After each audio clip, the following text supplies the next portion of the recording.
तो नमस्कार दोस्तों, एक बार आपका फिर से स्वागत है हमारे चैनल तक्षशिला में।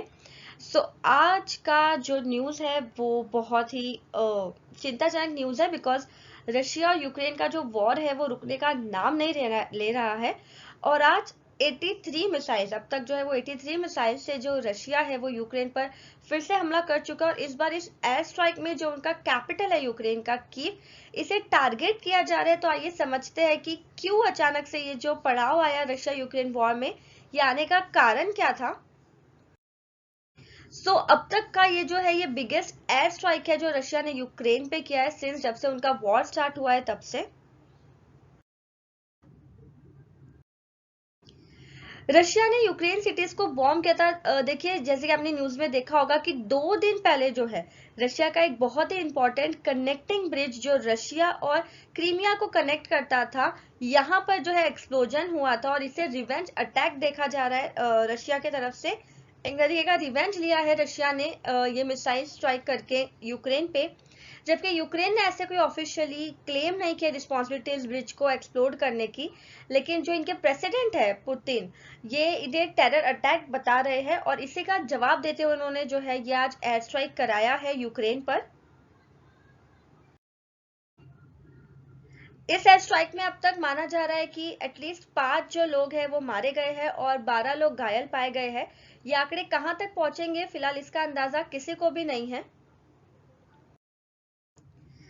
इसी ब्रिज की हम बात कर रहे थे। 2 दिन पहले जो ब्लास्ट है क्रीमियन ब्रिज पर हुआ था, जो बहुत ज्यादा, जिससे धक्का पहुंचा था रशिया को।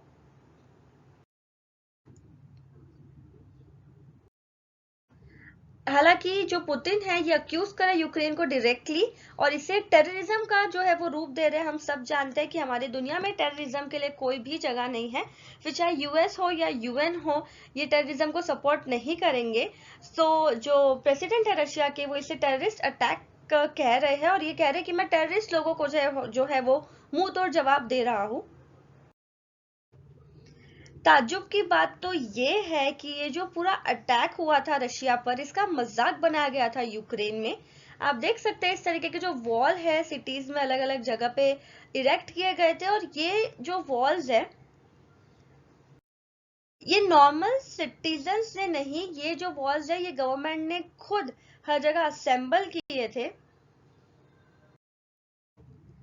जो यूक्रेनियन सिटीजन्स है यहाँ पे दिख रहे हैं, जो ब्रिज का ब्लास्ट है, क्रीमियन ब्रिज का ब्लास्ट, वो सेलिब्रेट करते हुए। पर आज इनके सेलिब्रेशन पे रशिया ने रोक लगाई है। लोगों ने रुक करके सेल्फीज ली है अलग अलग तरह की और उसे पोस्ट किया है। Ukrainian capital big stem shape जो ये इरेक्ट किए गए थे जगह जगह पे इस तरीके के पोस्टर्स।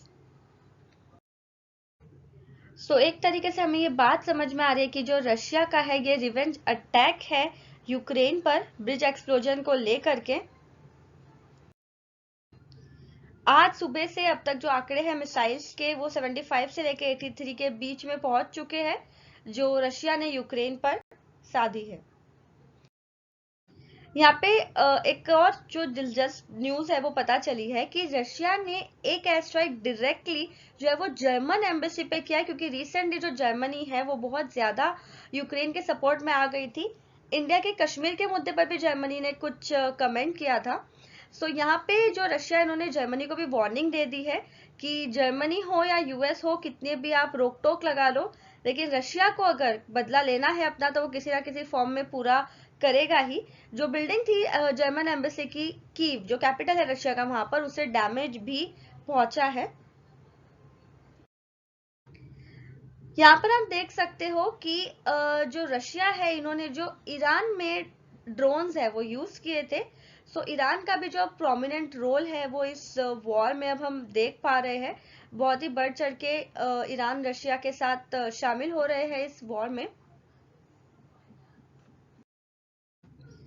अब ये जो चीज है ये भारत के लिए काफी कंसर्नफुल है, क्योंकि कहीं ना कहीं वोटिंग होगी यूएन में इस स्टेप को लेके रशिया के, बिकॉज सभी जो कंट्रीज है वो वर्ल्ड पीस चाहती है। और इस बार न्यूट्रल स्टैंड लेना भारत के लिए काफी डिफिकल्ट होगा, बिकॉज 75 जो एयर स्ट्राइक्स है किसी कंट्री पे अगर आप करते हो तो रिस्पॉन्सिबिलिटी तो आपको जो है वो झेलनी पड़ेगी। तो अब रशिया के अगेंस्ट इंडिया वोट करता है या अपने वोट को एब्सटेंड करता है, ये किसी को नहीं पता।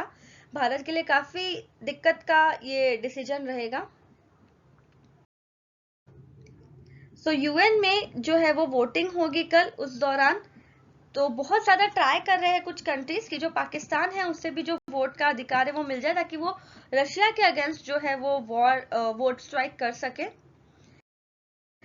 अगर ये वॉर ऐसे ही कंटिन्यू होता है तो वो दिन बहुत करीब है जब हम न्यूक्लियर वॉर को देखेंगे लाइव, न्यूक्लियर वॉर को फेस करेंगे अपने लाइफ में, एंड ये बहुत ही डिस्ट्रक्टिव होता है।